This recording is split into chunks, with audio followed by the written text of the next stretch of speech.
So what are mistakes most people make who are trying to do community right now? They don't, I mean, probably the number one mistake is they don't even know who their community's for, right? I think a lot of people, they get an idea like, I want to do a community, but about what? For who? Like these really basic questions. Just clearly defining who is this thing for, and then getting just those people and not anyone. I think people from social media have this natural instinct to think bigger is better. And so like they just try to get anyone in there. But Mm, community, it's more about like the intimacy and the culture and the relationships and quality. It's more of a quality than quantity game. So, define who it's for and be strict about only getting those people in. And then figure out like what they need and how this community can serve those needs, right? A perfect example of this is this guy has this dentist community. There's like 60,000 dentists in there, and you have to be a practicing dentist to get in.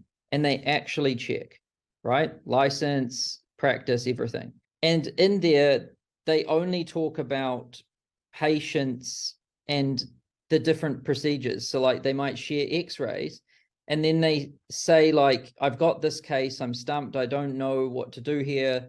Has anyone else seen something like this? And then the other dentists, share their knowledge. There's nowhere else in the world where you can find 60,000 dentists together collaborating, right? And so it grows purely by word of mouth, and it's extremely engaged, and it's the quality of the content is so high that a few dentist schools in America have made it part of their certified curriculum. So how that's very just well defined, and it's not just a community for anyone to talk about anything, right? It's like very specific.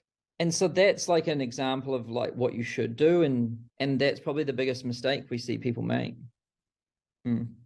they're not they don't have the thing that you can't find anywhere else. Like the example you just gave was that's literally at the beginning at least the first of its kind, a place that was beneficial that didn't exist prior. Yeah, well, I think in the past maybe there was plenty of communities, but they might have been, just the people didn't care about them very much. They were loose about who could get in. Mm. So some people get in and they start spamming, or they weren't specific about what the community was for. Like, this isn't for discussing accounting or real estate or even like hiring, or it's only for the actual cases, right? So they did a good job of knowing who it's for and like how it should be used. And then with time it got bigger, and then it became something you couldn't get anywhere else, right?